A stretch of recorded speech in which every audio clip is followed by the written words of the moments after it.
Good morning, everyone. Thank you so much for being here. I am going to be kind of moderating this session and introducing our speakers today. For those who don't know me, I'm Ranjodh Singh Dhaliwal. I'm a professor of digital humanities, artificial intelligence, and media studies at the University of Basel.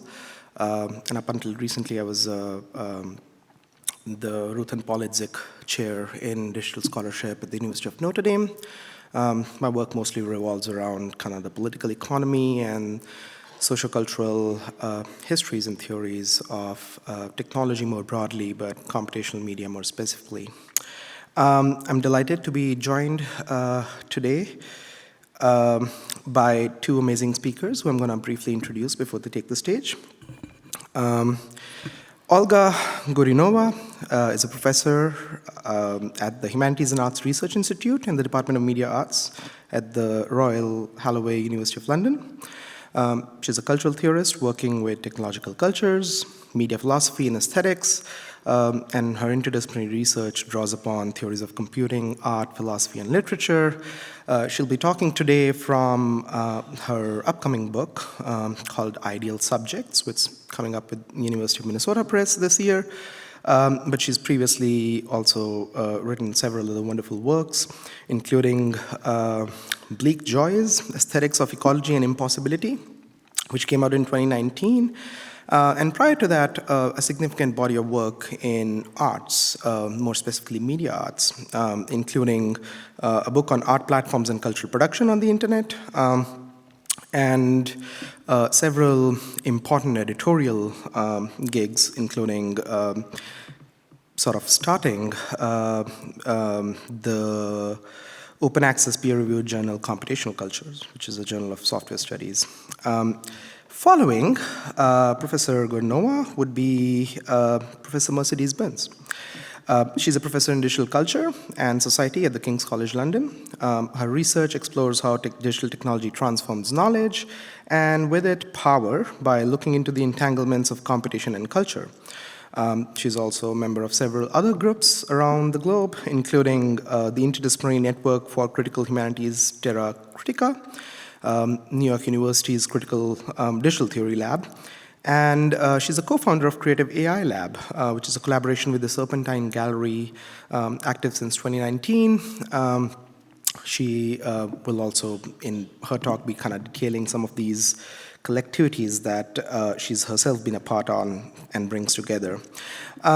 She also has written several astonishingly wonderful works, including more recently a monograph on communication, co-authored with Finn Brunton and Paula Bialski.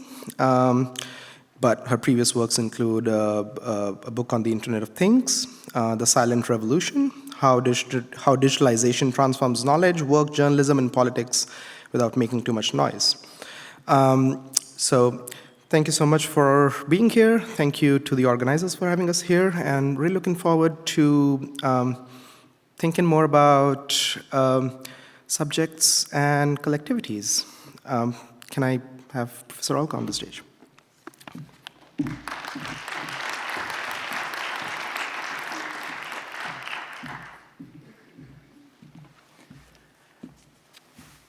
It's completely invisible. Everyone is invisible. So I'll be talking to the invisible audience. Good morning, everyone. Thank you very much for coming here this morning. I want to begin by thanking Ben and Elise for inviting me and the team of Transmediale for making it happen. I really enjoyed last night's opening, and I think the film by Nina Davis is really like an aesthetic expression and materialization of some of the ideas I'm going to talk about today. So my talk is based on a book that I just finished, and this is the final title of it. And what I want to share today, it's coming out in the autumn. It's not yet ready, but it's in production. And what I want to show, to give you a sense of today is a kind of a type of problems and a sense of things that we are, I think, all in one or another manner have to face today. And hopefully it will be, it would resonate with other events of this festival.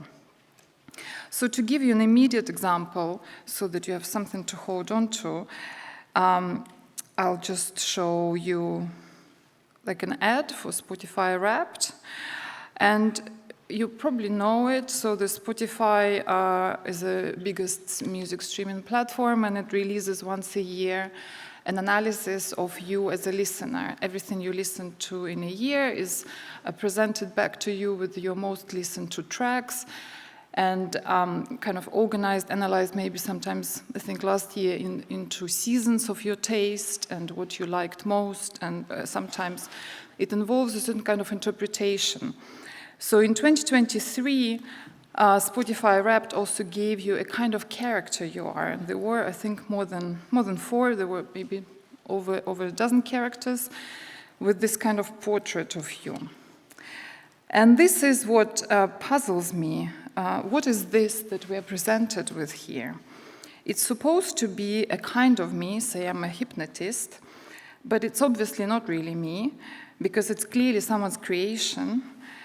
And behind it is data, and those two things are connected.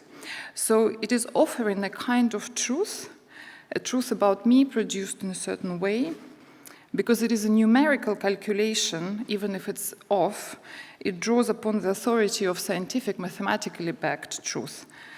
But as a kind of objective truth, it also offers us a kind of subjective truth, a certain portrait and truth about us as subjects, people on our, existential journey in life. And my question is really, what kind of oscillation between this subjective and objective truth-telling that is formulated here? These two truths are very, very different, because one concerns the interiority of the self, and here it's quite poetically expressed. And, you can judge kind of for yourself the quality of this aesthetic expression, but still it is like some kind of reflection on the interiority of yourself, on your internal life.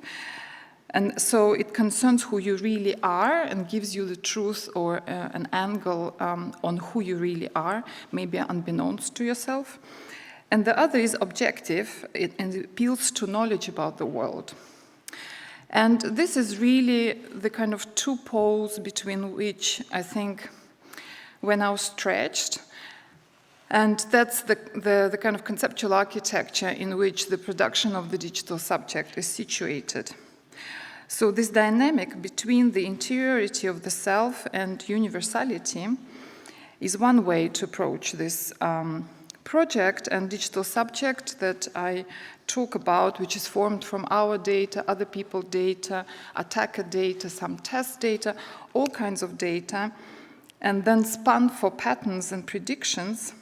This kind of data-based and predicted subjects, these are the subjects that surround us, and then they're produced, then they start acting on their own at levels at which we maybe don't have access to, and we don't have any control over.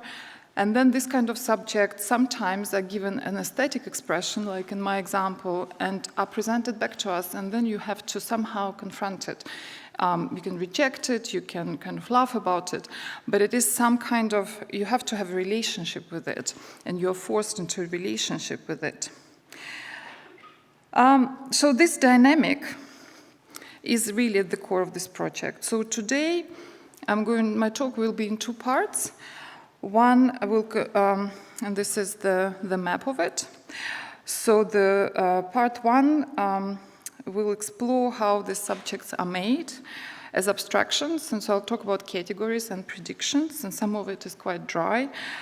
And these kinds of abstractions produce as operations certain kinds of truths. And the second part concerns how we come to desire abstractions and their truths and make them our own, or somehow respond to, and how we learn to do that. So the digital subjects, I apologize for the kind of banal databases and this kind of images, very poor images that populate my talk. This is the common imagery of digital subjects. And it's because it presents this idea that all of our data is captured and then there's an intimate copy of us out there. And they're truthful because they're just a record of everything you do. As if they have this unproblematic, unmediated connection, an indexical relationship with reality. However, what I want to suggest is something quite different. The digital subjects are not extended selves or data shadows, and actually they look like this. So this is a new inquiry project visualizing user taxonomies from what used to be known as Twitter. And, or they can look like this. And this is a very basic, free-to-use Google Analytics digital user profile. So these subjects are actually multiple data points that are somehow made sense of. And here we're looking at very classic categorization, although it mutates into a different form with AI. You can see here that the data points are put into categories, and various data points are recorded as someone's attributes, but the way in which they make sense is aggregate. Their value is always in belonging to a group. So membership in such categories is open and can never be reduced to one, so you can't have one-to-one correspondence between you and your data, because this will be a failure of categorization as a form of abstraction, as a form of knowledge-making and truth-making. So you can see why I say that my digital subject is not a mirror of me or a shadow of me.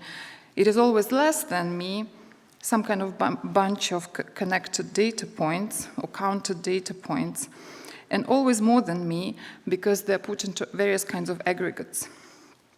So this means not only that humans are figured as groups that are based, at least to an extent, on certain regularities, and they could be social, economic, or political, or biological regularities, like everyone needs to sleep. And also that what we know as traditional forms of generalization, such as categorization, are still at the foundation of these data practices.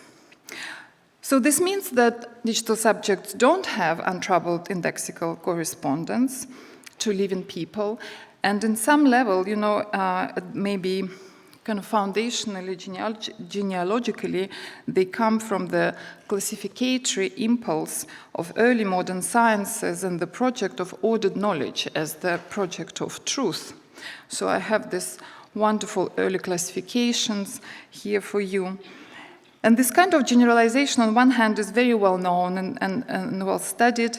It is part of the classificatory impulse that was accompanied by the use of the table. The table is the logical instrument, wrote Foucault, of the sciences of order, which emerged in the 17th century.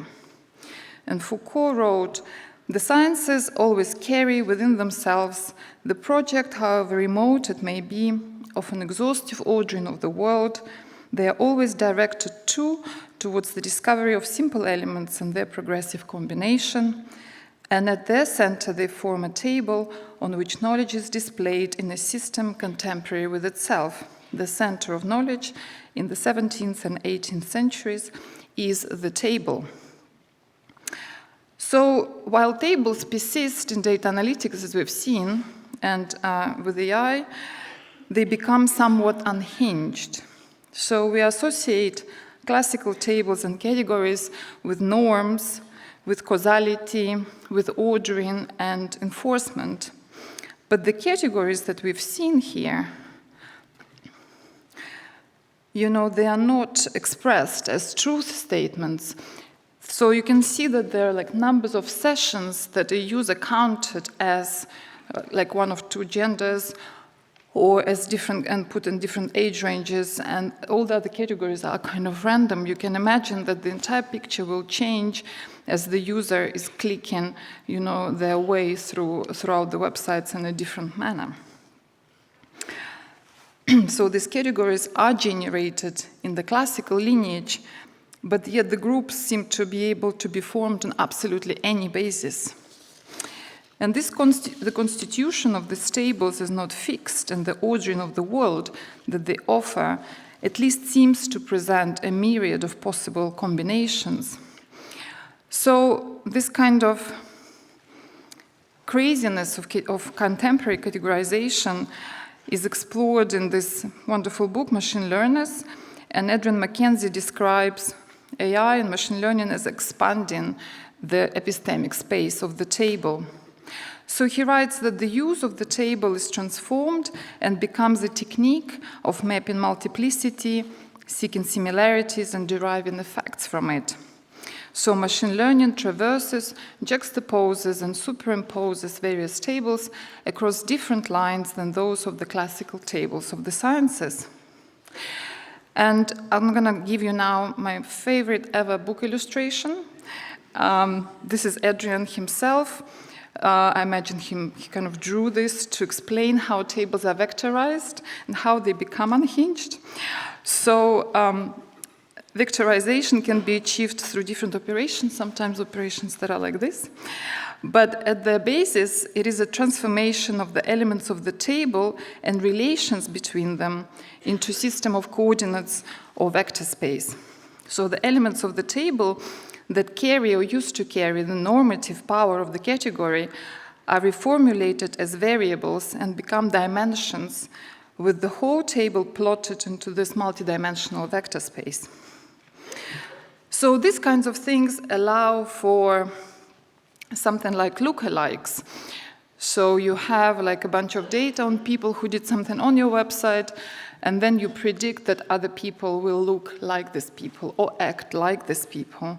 And then you can tighten or relax weights, and then you can have like 1% lookalike, 10% lookalike, and stuff like that. So the data points that turn out to be closer to each other in vector spaces act as the foundation for new categories, and here they're called clusters, that are not based on any specific attribute, but are discovered as neighbors in patterns of distribution in this kind of vector spaces. And here, what we know as the normativity of the table is replaced with patterns of clustering and models that describe probability distributions of data. And these are then used for making predictions, which are carried out by iterative and multiple probabilistic associations rather than causal hypothesis testing and kind of rules of statistics. And I'm going to briefly talk about statistics and come back to it in the second part of the talk. And there are obviously multiple points of view, but one is that AI is not foundationally different from statistics, and certain models that are now become much more prevalent and received a boost in AI use were marginally useful in statistics, and they're kind of moving in and out of use in between these fields. So the newer elements concern deep learning, neural network models, which are multilinear. But multilinear models can encapsulate and repeat many times over the habitual linear models, such as classical linear regression. So linear regression describes a causal relationship between what is known and what is unknown and predicts an outcome. So an early example of this, and I'll explain in a second why it's become very important to all sections of society. An early example of this is work by 19th century mathematician and astronomer Carl Friedrich Gauss, and you have a portrait of him here, who was working on measuring errors in astronomy. So there was a dwarf planet that was moving across the sky, and then it was obscured by the glare of the sun for some time. And the astronomers and mathematicians of that time, of that age, were trying to predict where it would reappear. So Gauss was famously able to predict with most accuracy where it would reappear. So the future trajectory of the asteroid or dwarf planet is based on a model that is created from existing data, and it's possible to model it because you know how it used to move before, but also because the frequency and magnitude of errors or error distribution is known to conform to the bell curve and is expressed as a formula, and you have some bell curves here. So the terms, quite classic statistical terms, such as mean and standard deviation, and they allow for prediction, describe a kind of containment within a universe whose curves and bell curve, in this example, are assumed to be known. Even possible worlds that don't have to happen conform to mathematical probability distributions, and that's how predictions are made. So all of this I've been saying and mapping to show that the categories and predictions, they can be very non-normative and multiplying, and they could be non-exclusive, and they don't seem to carry that kind of early violence of classification and categorization. They allow for multiple recomposition, but they're still produced like layers and processes of abstraction that go through different levels of processing, and they operate at a distance from us. And looking at them and not at you, police or banks or governments are making decisions about you. So one of the core terms that I talk about is the distance. It is, I think, quite important to assert that this process of abstraction and prediction, the processes through which digital subjects are constructed, operate at a distance. And it is a politically crucial thing, because if there's a distance and not a coincidence, then you can intervene in it. It means that this is a historical process, that it can be changed, and what appears as some kind of immortal scientific knowledge is just a set of processes that are historically and socially and politically situated. So what is the relationship between the kind of knowledge and truth produced about us as objective truth in the lineage of scientific thought, as categories, as predictions, and our relationships to this? There's obviously a history of political struggle concerning how we relate to our categories and inferences and their truths.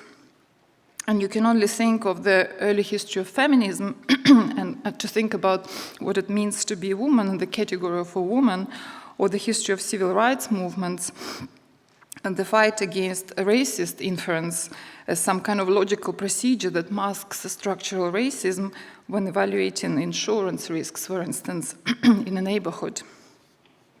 But what about the newest forms of abstraction and prediction?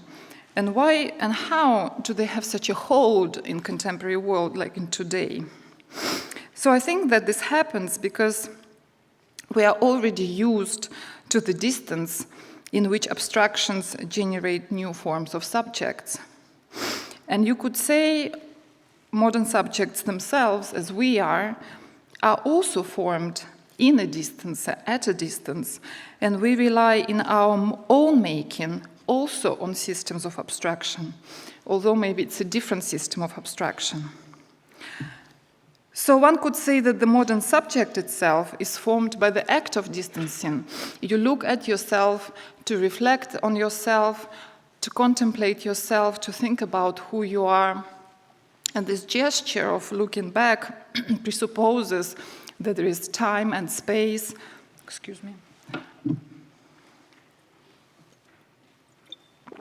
a certain kind of distance in which it becomes possible to look at yourself and construct yourself as a subject. So you can think about technology that is used to produce this interiority of the self, the capacity to have a soul, like diary, confession, books, and newer technologies. And if we have the subject that is already at a distance from oneself, the question then is, how do these newer systems of abstraction, one that is objective in quotation marks, based maybe initially on categorization or prediction, on inferring objects, And one subjective that is based on thinking, reflecting, self-improvement. How do they work together? How do they both get activated today in a digital subject? So now I come to part 2, and I would like to introduce the term ideal that I take from Leonard Davis and this book, Enforcing Normalcy, that's published in the mid-90s. So Davis talks about how the notion of the ideal and its relation to truth was transformed with the development of statistics in Europe in the 18th and 19th centuries. So Davis proposes that before that time, the ideal could not be found on Earth. So you can imagine it has Christian basis, but also maybe Plato is also quite similar. Such an ideal could never be achieved, fully implemented or embodied. An unavailable celestial ideal could only perhaps be glimpsed at times, or in relation to the body could be distributed piece by piece amongst many bodies. So, for instance, a goddess could not be embodied in any specific woman. So to create a sculpture of a perfect woman, of an ideal woman, an artist would have to have multiple models, and one woman would be deemed to have ideal stomach, and another would have ideal breasts, and no one single living woman would be able to have all the facets of the ideal in one body. And this unattainability of that kind of ideal also conversely meant that everyone was non-ideal. So disabled bodies also existed on a continuum of physical differences, with all people having non-ideal status. When statistics quantified the human body, the body's ability to do things became subject to measurement and standardization. And here the ideal started existing in a direct relationship to the outputs and operations of statistics. So a kind and use of abstraction, such as statistical measurement and prediction, generated the new kinds of ideals that we now know as standard and norm.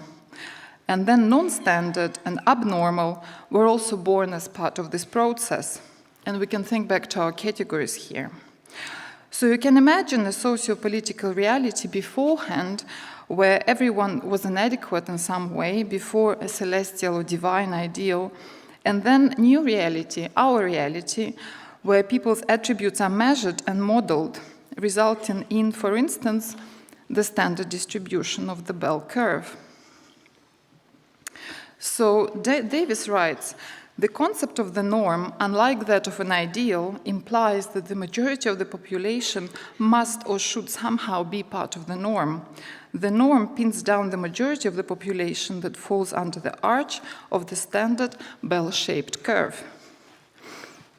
So Davis suggested that that was the moment when the previously unattainable ideal first becomes embodied, and the ideal first becomes normal. The ideal citizen is an average citizen, and they're average as much in size as in morality or cognitive capacity. So this is also the point at which the ideal stops necessarily being good. For instance, prediction of ideal rate of cancer can never be 0.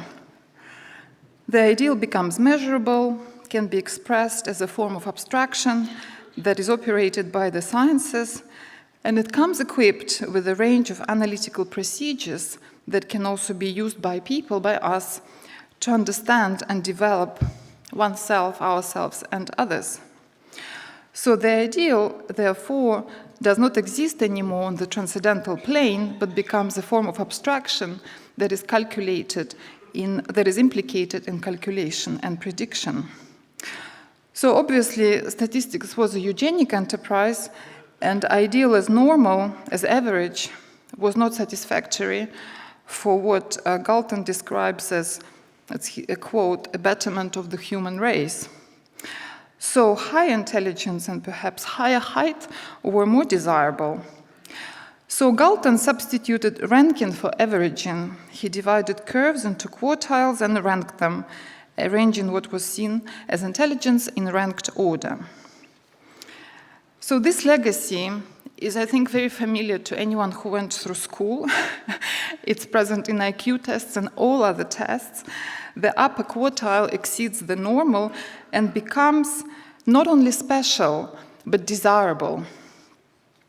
The new ideal is exceptional, like 97th percentile in intelligence tests, but is not unattainable, even if it's completely beyond individual reach. Even if it's not something realistically to strive for, it's still something to desire. You can't change your IQ, but maybe your children will be very smart, you know? It operates as this kind of tantalizing thing that you orientate yourself by in some way. So this is an ideal that is not only non-celestial in its abstract nature, but it becomes tantalizing and seducing, something that is generated through measurement, assessment, modeling, evaluation, and description now can operate as a personal goal and as a collective goal, a means through which, on one hand, you can plan societal futures, and here you have the construction of objective truths about people, and on the other, you can articulate personal thriving, and here you have subjective truths. So this ideal is calculable, and it can be expressed and projected into the future. Ideal, therefore, becomes a special kind of an abstract, a result of calculative operations and operational itself. In this way, a new relation to the abstract becomes possible, one in which a modern kind of abstraction does not only interweave with desire, but stimulates its very formation and directs it, articulating the world to want in relation to the operational repertoire of the abstract. My answer then is that the ideals generated with AI, working with big data, are able to anchor in socio-political realities and in our lives because they come in the footsteps of this process through which desire itself became articulated as a form of addressing and inhabiting or fighting with or dealing with certain kinds of abstractions. If we are trained to desire ourselves as subjects, who are both selves and functional members of society in relation to abstractions, then what we experience now is just the computational reformulation of forms of abstraction and their multiplications that we simply continue desiring. This is why there's a distance to digital subjects, and they're both us and not us. They're us because they're abstracted from us and predict us, and they're not us because they're forms of abstraction that we desire and we can sometimes articulate ourselves as and then become in relation to. It doesn't matter that the forms and categories that were previously normative or unattainable now appear endlessly differentiating and mainly, quite frankly, underwhelming, as in my examples. There are still abstractions that are linked to desire. And I'm finishing now. Isn't it also the main task of culture and arts to produce ideals, different ideals for us to want, and more and better abstractions, in their own way engage in our desire? And to finish, I say that this is also where our focus should be, on making and wanting better ideals and better abstractions. Thank you very much.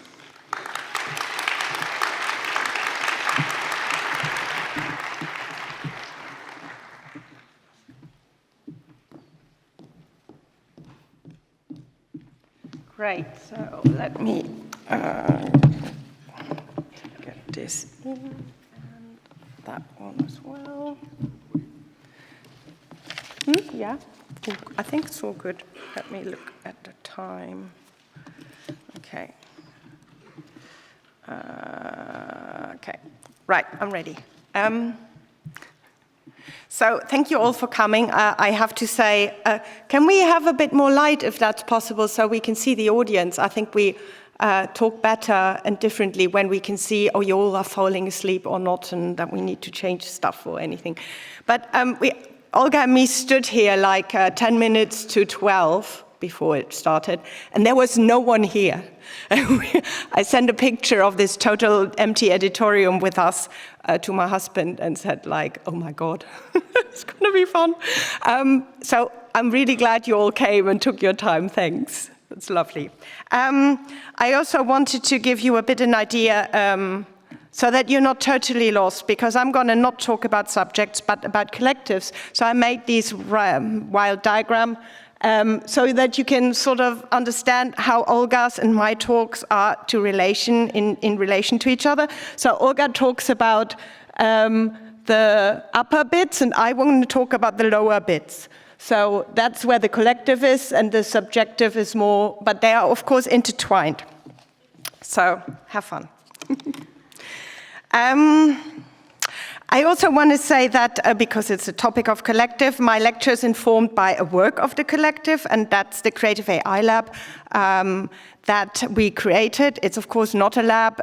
We just created it so we have some space where we can think together and explore how artists train and tinker with AI systems differently. My main collaborator besides Joanna Zielinska, Daniel Chavez Herras, and Alice Dermille is Eva Jäger, who's the curator at Serpentine in London. And we share interests, what other knowledge and other perspectives on AI is being surfaced by artists working with it. We also publish a commentated database of creative machine learning tools and public research on AI relevant for that context. So here you can see a few artists Eva and worked with, and I'm sort of toddle along. We also work on public AI a lot, and that also comes back in the talk.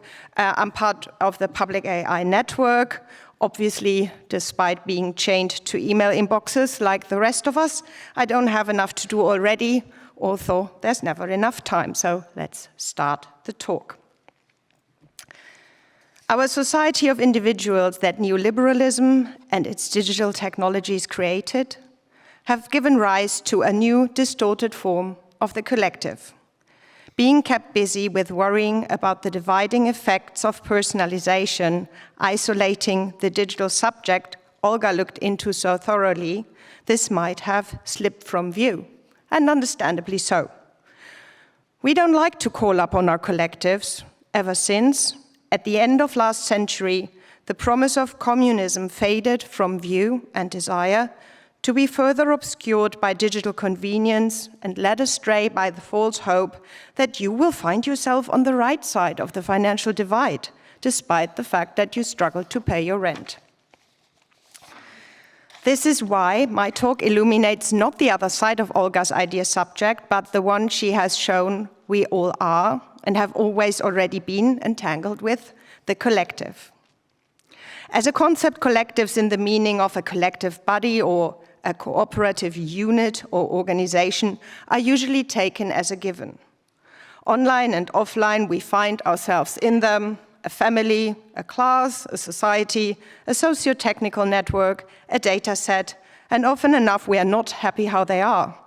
And rather than doing the work trying to change them to ideal collectives, we prefer to ignore them or pretend that we as individuals can leave them. Accordingly, we miss the rise of something aching to it in our midst, the technical collective.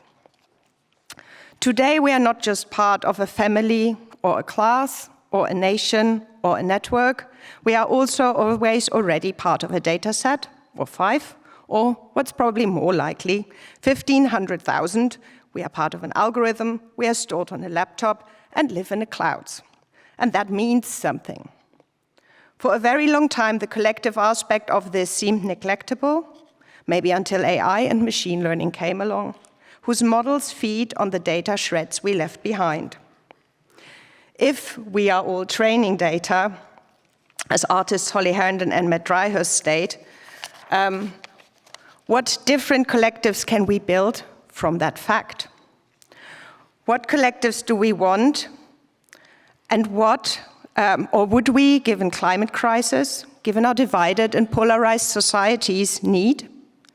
Thanks to machine learning's hunger for our data, the older meaning of collective in its Latin origin comes again to the foreground, in which the word colligere means to gather together, assemble, accumulate, deduce, infer.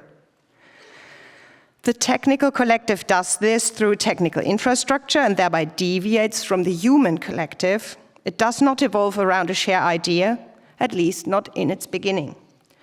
Sharing ideas and ideals, this is how we imagined our human political collectives in our non-digital past. They often resemble the subject. People come together to act as one, unified by communicative reason, or earlier in our history as the revolutionary working class, the general will, or the will of the people. Here Chantal Mouffe's critique on those unified constructs and her push towards an understanding of a more plural democracy still holds, despite the fact that we find ourselves in a gigantic far-right-leaning plural mess. Given the right-wing mess in too many democracies and climate change not waiting until we come to our human senses, we are challenged to come up with tactics that bring up other ways towards a planetary collective. And here I agree with you, Kui, on a planetary scale, the collective of one, which was called upon as long as we were dealing with the small scale of a nation, feels inadequate. This talk will therefore start somewhere else, with technical collectives, from which it will return to the human perspective with which the technical is always already tangled, testing and trialing a thought the French philosopher Gilbert Simondon wrote. Technical activity is the model of the collective relationship. It is not the only mode and the only content of the collective, but it is of the collective, and in certain cases, it is around technical activity that the collective group can arise. So let's see how this goes. In our contemporary technical reality, we are all part of technical collectives, although our data accumulations do not have a good reputation. It is not, or not yet, trendy to belong to a data set. This is, given our discursive framing of the digital and everything in it, somewhat understandable. If you think, like you all out there, think of your current relationship to the internet, your phone, your digital technologies, your data, how do you feel about that? At the moment, it's probably not a place of happiness. You don't feel you contribute, or feeling of being together, or doing something for climate change through your data. How can it be, given the rising energy consumptions of data centers, when we think of data, many of us feel a feeling of anxiety, discomfort, unease? This unease has been getting stronger through machine learning. Artists sensed early on that we experience a technical shift. All of a sudden, we found ourselves in collective we didn't want to be part of. Adam Harvey, a Berlin-based artist and researcher working on machine vision, pointed early to the problem of publicly available images scraped to train AI. In Exposing AI, launched in January 21, he showed how datasets free to access online or filmed in public spaces were all of a sudden used in all kinds of contexts, not just research in non-commercial projects, but also in the military. Spawning AI, a company in which artists Holly Herndon and Matt Dryhurst are involved in, have reacted to that. In 2022, they launched a tool that allows you to take some control of your image. Have I Been Trained searches the Lion 5B dataset of nearly 6 billion images and allows you to register to opt out, respected by Stability AI and Hugging Face, among others, so any training going forward will not make use of your images anymore. 10,000 people have used the tool, 1 billion images do not train on them now. Machine learning challenges us to rethink our relationship to data beyond older concerns of surveillance. By now, we are used to the fact having big companies in our lives wherever we go, leaving data traces. Some say we are working for them. If you are thinking this, you are not alone. Indeed, you are part of a concerned collective, as recent surveys in the UK, US, and Europe confirmed, which is understandable. Ever since in 2007, it's not that long ago actually, with the iPhone, Apple transformed the smartphone into a mainstream device The sensors of our phones are always close by to record a wide variety of everyday aspects: shopping, dating, communicating with friends and family, memorizing them, booking travel, educating oneself, ordering new passports, having sex or organizing it, organizing childcare, checking in on your dog or cat while at work or education, analyzing your last run, your last likes, your number of steps, the quality of your sleep. Life 24/7 became infused, assisted, penetrated, surveyed by digital services that we feed with data about ourselves. The datafication of everything turned movements and preferences about how to live our lives into a commodification, providing companies with data points or machine learning programs. But then, if you look closer, it's not that straightforward. Let's leave aside that we are all becoming training data for a moment to take a closer look at our contemporary surveillance. Surveillance by digital technologies is interesting because it has a very particular character. It is not like the surveillance we knew before. Surveillance studies address this as a shift from a panoptic surveillance, which you see here, classically executed by an institution, like a prison, factory, or asylum, where subjects are centrally monitored, to a synoptic surveillance, one that is collected and pulled together. While a panoptic surveillance has not stopped, as Edward Snowden's 2013 revelation showed, and this is all probably still ongoing, next to it we find a surveillance of a more diffuse synoptic nature.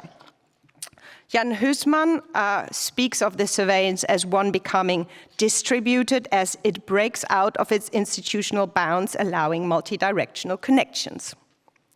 Synoptic surveillance complicates things, as it also shows for counter-surveillance or sous-surveillance happening in ways that to some degree escape the control of authorities. The new surveillance we live with can be banal or meaningful. It is happening when you film how the police behaves during a demonstration, but also when Spotify or Netflix learn about your taste and make a funny image of you, as Olga showed. Or when you massage a social network to show its recommendation algorithm what you like. When you register the air quality in your neighborhood, when you get cancer screened, and so on, so on.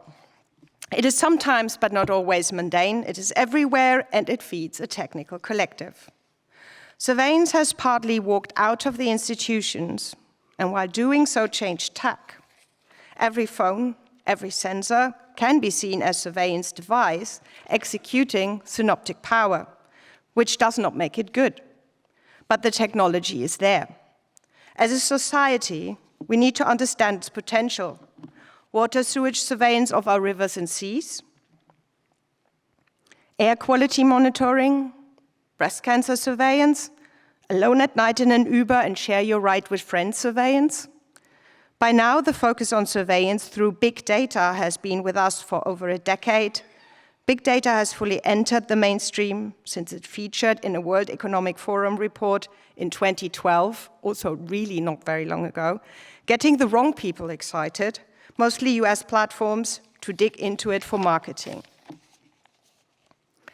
While the counter side of big data, the one in which we use it to create social value, has a tendency to be overlooked. For sure, our contemporary digital landscape is shaped by US dominance, with tech corporations from Amazon to Facebook to Apple cozying up to the idiot. And instead of extracting resources, these new colonists are extracting data. A point made by Nick Couldry and Ulysses Mejas in their 2019 book, The Cost of Connection, How Data is Colonizing Human Life and Appropriating it for Capitalism, ending the book with arguing that, quote, reimagining of our existing relations to data is much more than saying no. But how can we say yes? Let's have a closer look at data. Data or technical beings. At first sight, everything seems clear. In a data collection, information is safe for further usage. This information can consist of textual data, tabulator stored as comma-separated values. Doesn't sound very sexy, but probably the one that gets data scientists most excited. Data that can also be formatted in images or audio files. All those different formats come with their own issues when being processed. Each data format comes with its own logic that shapes how human activity is stored, or abstraction, as Olga said. Data traces can indicate where you are and what you are doing, including your geolocation, how fast you are moving, IP address, language preference, app usage, websites preference, search history, time spent on pages or in an app, button or link clicks, also your home address, but less important, let's face it, your name, your email.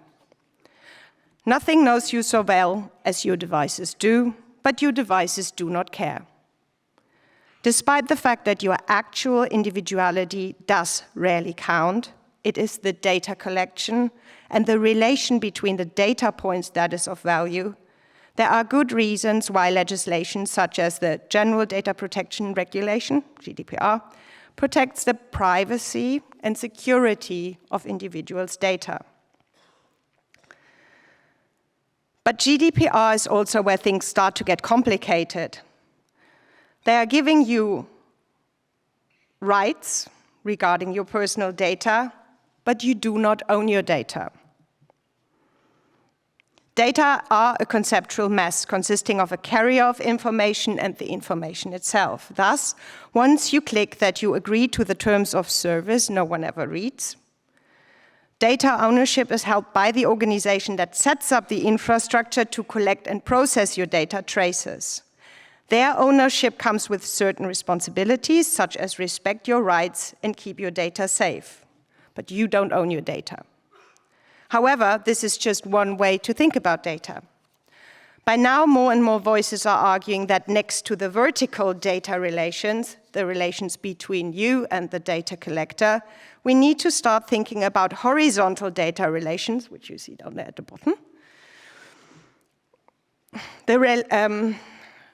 For this is where the value is. The patterns that emerge from shreds of data left by thousands of data subjects, all of you. The legal scholar Salome Viljonen, whose work I really like and highly recommend, explores these horizontal relationships to bring out the relational side of data. Viljonen points out that the value of data lies less where we regulate it in the information it has about one data subject.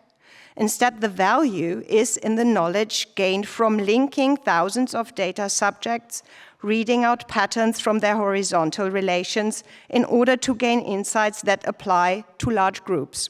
Viljonen calls these population features. And I quote her, "Population-level interests in data production are not reducible to the individual interests that generally feature in data governance. Thus, data's relationality presents a conceptual challenge for data governance reform." This challenge comes to the foreground if you are conceiving data not from the perspective of an individual contribution, but as a technical collection. It is in the collection where its value lies, in data as a collective resource, as Viljonen writes. Once we look at data from this perspective, things become interesting in new and different ways. For example, if data is a collective resource, it is not only relevant for marketing, it is relevant for the collective. To bring out this societal side of data, or the social side, Viljonen discusses in one of her studies 2 different entities that supply a precious resource as water. The private water company Water Corp and the municipal community serving Water Org. Water Corp is an organization that is collecting detailed data on household water consumption to resell all your rights. After all, water consumption tells a lot about people's daily habits. These insights can be sold to advertisers and insurances, for example, to a client that sells bottled water. This is how we classically think about big data collections, as extraction serving economic interests of a corporation. Water Org, on the other hand, her other example, is a public authority that is community serving by managing water for a drought-prone area. Analyzing the consumptions of patterns of water usage helps the authority to develop plans that ensure water will be distributed fairly and responsibly as it becomes scarcer, but also in case there is a sudden overdemand, like, for example, when there is a fire, as we also recently on the news with LA. This is very different, but very real side of data collections. They can be technical collectives that serve the public interest. The reality of data is much less discussed. This reality of data is much less discussed. But given that we live in technical realities and that we can shape these realities differently, it is also nothing out of reach. Population features can be used to understand water usage to ensure a better, fairer water distribution between neighborhoods. Population features can also help to figure out better medical diagnosis, optimizing the flow of bicycles through the city, understanding how the glass ceiling for women or people of color in leadership positions actually manifests, and why we rarely push above the 30% female senior management. Here, data analysis, or maybe even the usage of AI, is being done in the public interest. Data sets are always already technical collectives, and while we all would love to be deleted from some of those collectives, we would be better off if we would start to care for others. What ideal collectives do we want to be part of? We can be mindful when using data and digital technologies, including when it comes to its energy. The rising energy need of ever more needed data centers is not just triggered by AI, but also by all of us using more video in everyday communication, plus gaming and crypto mining. Last two are the biggest usage of electricity at the moment, actually. For sure, sharing of data with the right collaborators instead of forcing everyone to build data sets again and again from scratch would mean using less energy. Data collectives make sense ecologically, but they also make sense politically. In our past, we conceptualized Western democracies as powers ruled by the majority of the people bound to certain rules of institutional democracy. But the majorities of the polarized societies in which we live now have brought idiots into power that do not feel bound to play by institutional or democratic rules. And while the current breaking of the human collective is traumatic on the dimension of a nation, whatever that is, it is even worse when we move on to our planetary condition. There are no democratic cultures coming together to fight climate change. On Tuesday, November the 5th, 2024, with the vote of Trump, this model, the idea of us coming together to regulate the temperature of space station Earth, came to a halt. We find ourselves now challenged to rethinking political collectives. One search for options beyond our failing human collectives could be to turn to non-human technical collectives. These technical collectives need work. We need ways of control beyond opting in and opting out, steering mechanisms that will allow us to donate data aligned with our values, legal technical mechanisms that guard data and managed and assisted by a technical governance and by data stewards. How can we build technical collectives that allow to share our data with communities in our world that have similar values? Can we create global data collectives as our national ones are failing? Since centuries, nations flash their museum and library architecture proudly in the middle of their cities, celebrating their national culture, dragging school children in front of historic artifacts from dinosaurs to beautiful oil paintings we want them to become acquainted with. Unfortunately, the same nations have not cared much for their digital versions, cultural data. Our cultural institutions were often forced to turn to tech corporations as partners, for which libraries inviting Google Books is a prominent example. Western societies did not invest in creating public data. While we became humans that were always online, our governments didn't take much care of our digital cultural environment. The digital is no place for culture, but for business. It came down to independent projects like the Ubu Web, now frozen, Wikipedia, now threatened by Elon Musk, or the Internet Archive and its Wayback Machine to save our social, cultural data.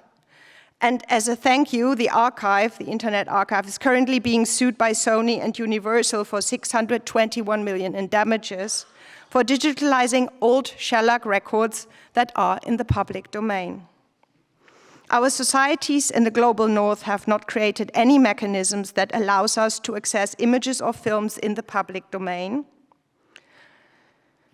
Cultural objects that come into the public domain do not need to be released from behind paywalls at Richard Misek's film, which I'll try to show now, and I probably need to talk about, A History of the World According to Getty Images showed, reminding us, stressing that most of last century iconic moments are not accessible.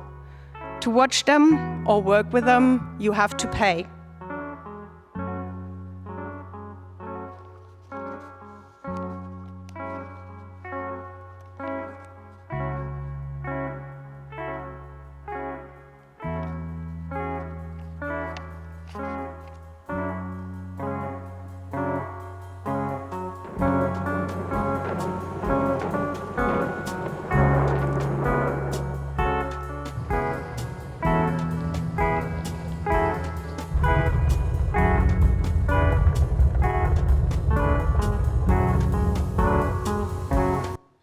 So that all is legally in the public domain, but technically belongs to Getty, and you have to pay if you want to use it, really makes me angry. Part of my work has always explored what that could be, the digital commons. I run with friends an open access press that, among others, has published a Ranjodh's book recently. And so in my AI research, I also turned to AI art projects, and this is the end of my talk now, that explore how our room, the room of art making, the conditions of art making have been transformed through that new technology. Two artists that reflect on this shift in their recent exhibition at Serpentine beautifully and constructively are Holly Handon and Matt Dryhurst. Holly and Matt work with AI since a long time, and that means they understand the importance of data. And I quote, "When we started building our own models around 2016, it was immediately clear that training data was going to become a site of legal and cultural tension.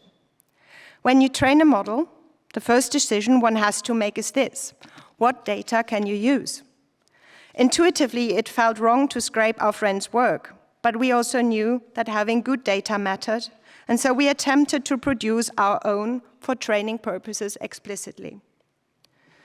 Together with Serpentine's art technology team, Holly and Matt prototyped the building of a data trust for their exhibition, The Call, working with 15 UK choirs and the independent data intermediary Jennifer Ding, at the time senior researcher at the Alan Turing Institute. And together with Jennifer, the choirs worked through their options, practicing collective decision-making, which was time-intense, not always easy, particularly for Jen, who had to help the choirs working through data's reputation problem.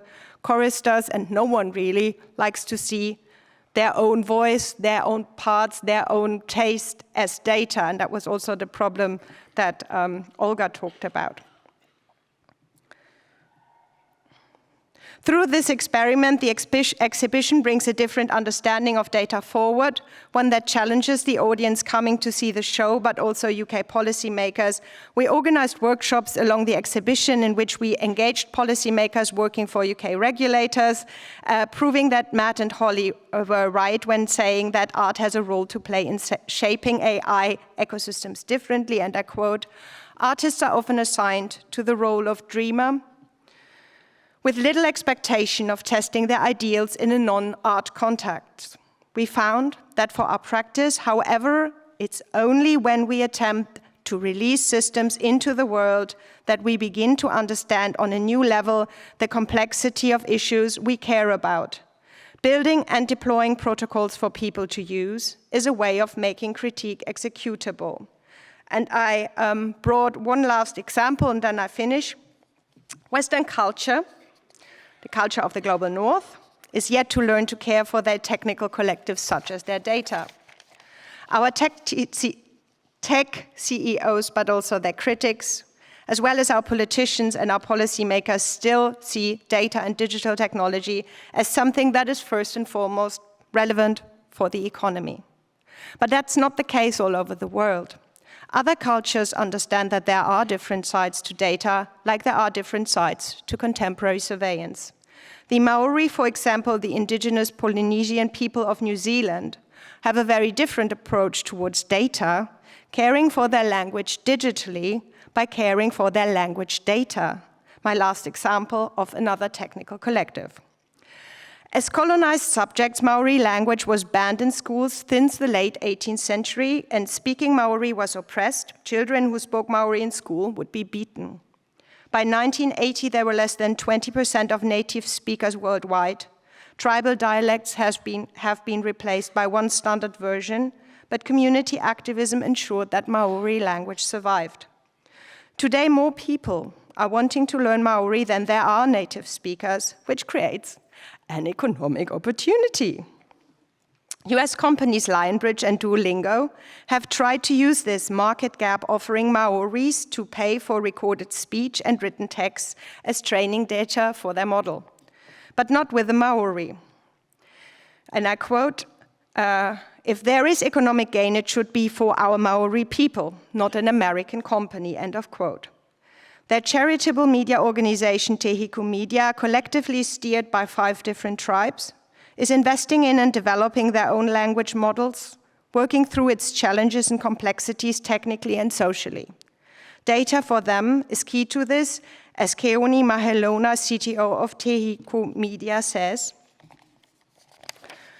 We respect data and that we look after it rather than claim ownership over it. This is similar to how indigenous people look after land. Thank you.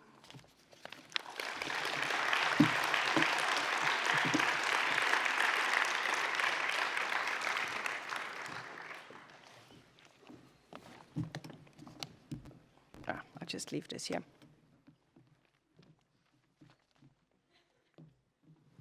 Thank you. Is this working? Yeah. Thank you so much to both of you for that.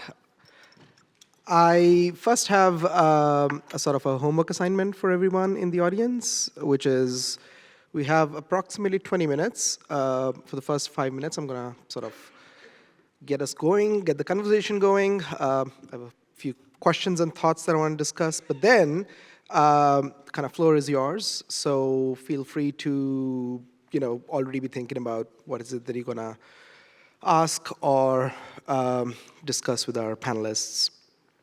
Okay, that was really enlightening. I have so many thoughts, and I'm sure we won't be able to get to it all.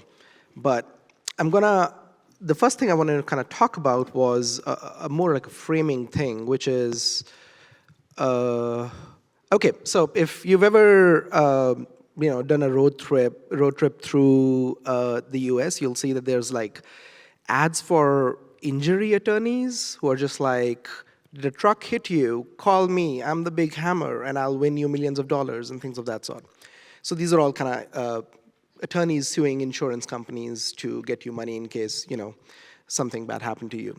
So common occurrence in like late stage America.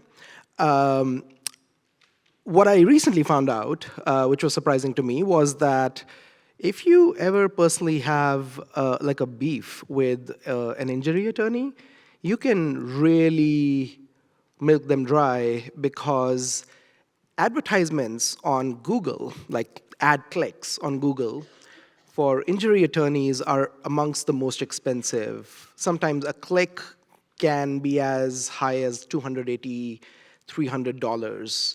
Just one click. So for example, if you are in a personal fight with someone and you're like, oh yeah, you're an injury attorney, every day from, as long as you're changing your IP address or you're doing it after enough of a time, you can be like, I got hit by a truck, who to contact, and then on the ad links, just click on that guy's link. Close it afterwards, and he gets to pay Google $300, and you can kind of sort of, make him pay. My question here is this. In this particular moment, just taking an example, and Olga, your sort of talk made me think about it. One, I'm in many ways sort of like making my own data poisonous, right? I'm doing it explicitly. I'm sort of telling Google that I am someone who just constantly keeps on getting into injuries, right? Like I'm so clumsy. That might be my subject categories on the charts that you showed us. And at the same time, I'm sort of perturbing something in the local waters, where it's like, why are these parts of Chicago or whatever needing so many injury attorneys? My question here is simply, what happens when, in order to sometimes form collectivities and sometimes not? I mean, I've thought about this a lot with my own friends. It's like, we're just gonna click the wrong thing so that the algorithm thinks I am, really interested in dancing, even though I'm not. And that's how I'm gonna trick TikTok or Google or whatever. How do you see the connection between the individual who's trying to actually not just live their life and be in a subject, so their desire gets shifted or not, I don't know, and the collectivities that emerge out of it, whether that's like activists trying to mess things up or just us at a local level? I don't know. Thoughts? Yeah, I mean, the problem is a little bit that we only, most of the time, discuss the negative sides, right? So it's like we talk about that only Google has the power to put us into collectives, and that we amongst us do not have the power to also create a collective. And I think that's going to change. I think there's definitely a need for new licenses, where you could put a license on your data that says my data can be used for, municipal usage, social usage, maybe even research, but not for military usage, for profit, and so on and so on. So then we don't have these licenses yet, but at the moment the EU still just discusses all AI licenses according to risk. But I think this thinking will come. I mean, it was the same when the digital came. It took quite long for the Creative Commons license to come up, and then at some point they came, and now they are not enough anymore in the age of AI. So I think there can be a kind of data activism.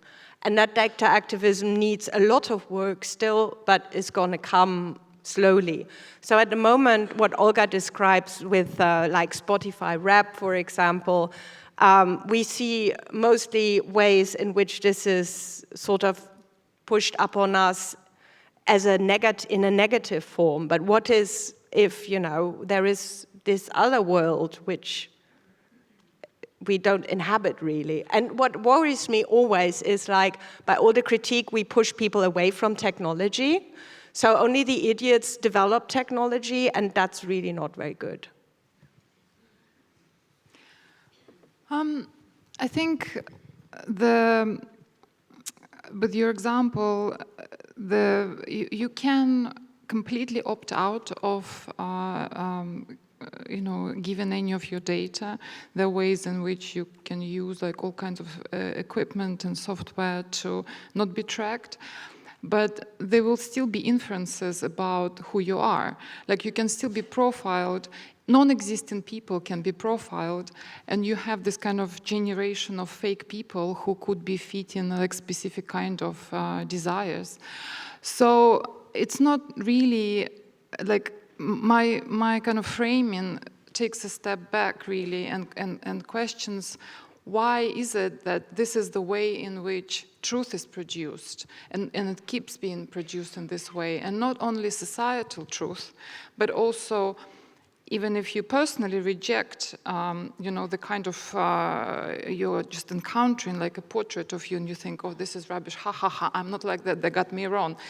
It doesn't really matter in some way, because it's still, you're still functioning within the structure in which there is this kind of truth about you as a subject that can be produced differently. You compare it with your own truth, and then now you have this kind of massive crisis, epistemological crisis, with generally the production of truth, because you can have a better truth, it is objective, but it's personalized and is kind of subjective.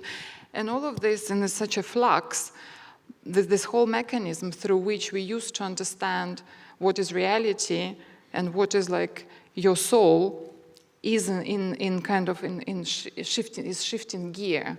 So I don't want to say this is not important to think where your data goes and how you fight this and that. but you might produce no data and you're still implicated in this larger dynamics. And then the question maybe is not only about data, but also, okay, if I'm invested in the concept of me as being an individual self with a beautiful soul, maybe that's already a big problem to start with. Well, it's been kind of widely discussed. Yes, so. Yeah, so to follow up on that, in that sense, it seems to me that what really is happening here in the account that you're giving us, Olga, is that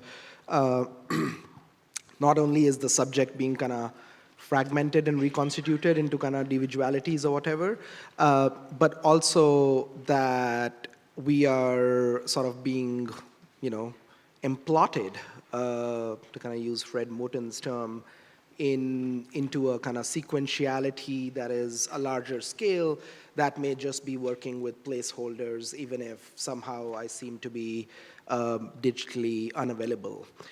So in that sense, I guess one of the questions that pragmatically arises is quite simply, where exactly, so if the answer is in no ways to being opting out or to sort of mislead companies and algorithms, where exactly can the pressure be put at a subjective level or at a collective level in other domains? Like, is the question, for example, one of hardware? Like, I've always thought about, and you brought this up in your talk a little bit, Mercedes, the fact that data centers that were initially built and sustained for cryptocurrency then end up, before that, some of them were actually just big data storage centers, then end up being used for AI training and so on and so forth.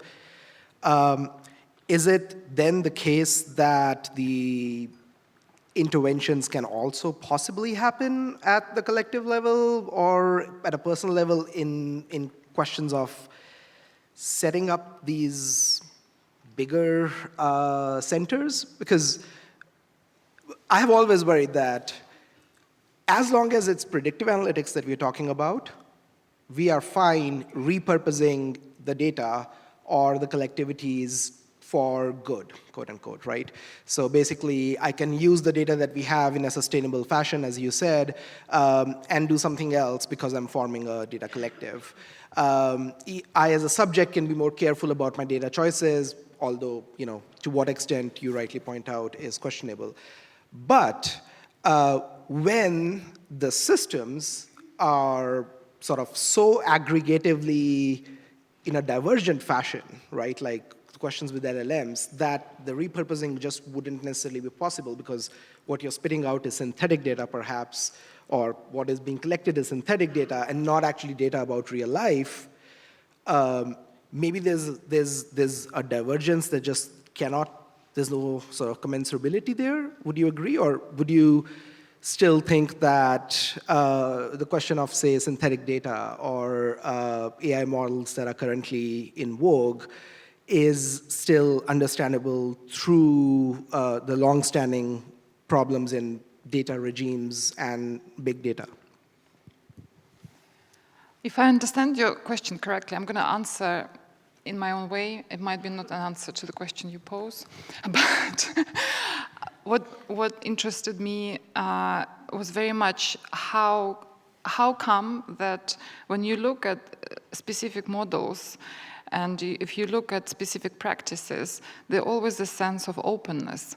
Like if you talk to computer scientists and people who are experimenting with things, there's always a sense of, oh, there's like a long open process and then maybe it gets closed. So, and I come from a tradition, been a transmedially for 25 years, that it existed, that you always take technology as something that is open, that you can intervene in, that you co-develop yourself with, and it's a long history.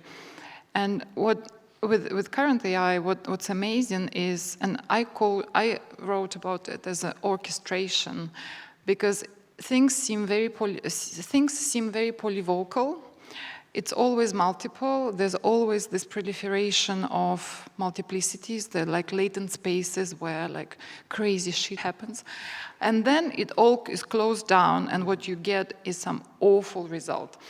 And I think it's, I couldn't find a better way to approach this, to think about alignment and orchestration, where forces that are actually quite possibly multidirectional then get so aligned and pushed into this one specific way. And I think of course the dynamics of this is beyond, you know, ownership of data, is like larger capitalist or political movement that is like you can't discount. Like you can't say, okay, I'm not thinking about this, I'm just thinking about this. It's not gonna you know, shape the big dynamic where, you know, in Britain you have announcement by Keir Starmer that now all British data are going to be freely available to, you know, to the new air companies, NHS data, the National Health Service data is now, you know, open to Palantir. This is not just about like good or bad data, it's about some larger forces that come aligned, and we're kind of back into kind of, I think, like 19th century, quite, you know, big like dynamics that are overcoding and kind of orchestrating things in a specific way. And I think the intervention then is also quite different, or needs to be quite different. I don't think there is a one point of answer anymore, and I think the problem that we all live with and are in is that, you know, you have to address everything at the same time. So it's very difficult because AI, for example, is moving technically rather fast. Then you also have to think about the hardware and the energy problem. You have to think about the diversity problem. You have to think about the data problem, and it just doesn't end. But, you know, we still need to do something. So we still need to speak. So everyone should start doing their best and not clamping down that you forgot to think about this bit, because I will surely have forgotten to think about something. And I think the individual level is fine. I mean, I discuss with my students, how do you save data on your phone? Like, how are you more energy efficient? And of course, it's stop filming. I mean, like, don't do so many videos, don't watch so many videos. This is the most data-intense and energy-intense form. We all love Zoom. Zoom uses much more than, like, 1 hour of Zoom is so much more than using ChatGPT in terms of energy, you know? So it is a bit of a problem, like, we contribute to this. But I think this whole being pushed back to the subject, this your responsibility now to change the world, is it's a bit overwhelming, I'd say. And at the same time, the system, and that's what I'm really grappling with, is not there. Like, I know that there is no EU, there is no, like, Olga just said it, in the UK where we both live, we are like, oh yeah, we want to put AI in the veins of the country, and like, let's open as much as possible. And that's also not nice. And so how can we open something while not open it for everyone? And that is still a technical problem, it's a legal problem, and I'm not a legal scholar, but I think there's a lot of work to do. But it's not, you know, like, we need to start imagining this other way of using data now that we know that the internet's not a medium but an infrastructure we live in. And this shift towards really understanding this digital subject is me and it's not me, this collective is me and not me, means also we need to invest more in technical understanding, technical knowledge, and technical responsibility. Thank you. On that note of opening up, we still have a few minutes. Questions, thoughts? 5 minutes. I think there's a mic around. Yeah, we have 2. Okay, lovely. I see several hands raised. Somebody can take an executive call.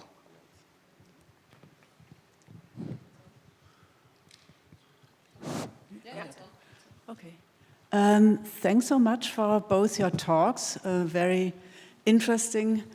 I would like to come back to the question of subjectivity a little bit, because you both mentioned Foucault in a way. on the one hand, Panopticon, also that kind of made us, in a way, kind of the idea of being watched all the time into better civil persons or kind of in bourgeois society. But what does it mean now at the moment where people organize not about politically in a way, not through political thought or discussion, but through emotional address in images in a very kind of new way, which kind of extincts a little bit any kind of what we have understood as a political discussion or thought or movement, and how can we react to that? I think these are really new ways of interpellation of masses, which we really have to contradict in a way. But how? Could we possibly take at least a couple of more questions and then have a collective answer towards the end? Other thoughts? There were a few more hands that were raised. There's one there with the mic. Is this on? Is this good? Yeah. Okay, yeah, so it seems really clear that, our data is more valuable than the services that we give it to. Both of your presentations made me think back to the intimacy of local networks, like LAN parties, times with friends where we had privacy of sharing the wire, and that was sort of as private as it got. At what point, given the saturation of data scrapers, collectors, siphons of our media, do we need to reject the current state of the internet in favor of some sort of secondary framework? Where do you think we can collect outside of the gaze of the Palantir, so to speak? Okay, perhaps one last thought. Interesting. I'm stimulated by the last question, and thanks for your presentations. Mine, I wanted to return to what Ranjodh mentioned, and ask Mercedes in particular, why are we, I got a sense from your talk with the idea that we need to pivot from Wikipedia and the Internet Archive to the Dryhurst and Herndon model of recording local things and training data from that. And I'm wondering what the utility of pivoting to training is, and whether that we're not seeding too much when we say, well, that's the new thing, and everything is training data. And perhaps the technical collective, you named them, and instead of saying, too bad we can't do Wikipedia anymore, and the Internet Archive is going down, there is quite a robust infrastructure that people have been developing for sharing copyrighted material, for example. Okay, my provocation is over. Thanks. Okay, question on interpolation and subjectivity, on intervention, training data pivoting. Okay, I'll start quickly. So I don't think the Internet Archive's going down. I very much hope not. But I think we have actually, and you're very right, we only had half an hour, So there are so many examples of open source culture, of open data culture, of cultural internet data that is saved somewhere. And, there's a whole history that gets overlooked a lot. And that was why I brought them up, not by saying, oh, these are all dead, but by saying these are all alive and we need more of them. The question of where can we have this data, I mean, there is an example where we put cultural data so far, and our focus was in the past more strongly on cultural data. There are a lot of examples out there, and the Internet Archive is one. You have Europeana if you want to go into the public ones. There are also smaller data sets. Spawning AI has just released a public domain images data set of 12 million images. That's also cultural data. But we can also start to, there are enough groups out there that would host your data in a sort of, let's say, left-leaning context. and maybe also steward it for you, but we definitely, before we have enough technical and legal mechanisms, need a lot more data stewards. And as it is, caring and maintaining for stuff is not very well looked upon. So we have a bit the classic problem that machine learning, everyone's excited about, oh, I built a new model, but no one's either excited to clean the data or to gather the data. It's just scraped. And there needs to be a whole shift towards understanding that this is so essential work. And it's really, really important. And we all need to also start working on this and give Wikipedia money, give the Internet Archive money, donate monthly as you donate to migration organizations. If the internet is something you use a lot, then care for the internet infrastructure and start by the things that are near to you and keep your eyes open, and then others come along. I guess my answer is the final of the panel.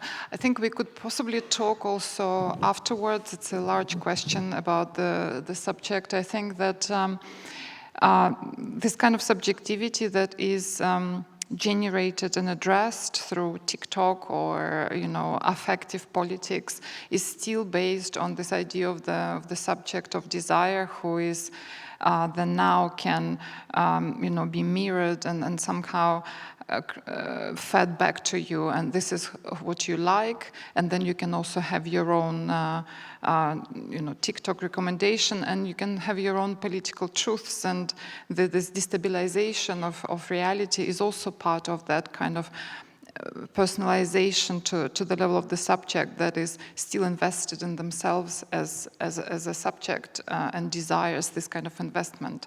So that's a very quick answer. Well, I think we are at time. So on that note, thank you so much. Thanks for everyone for joining, and thanks to our speakers.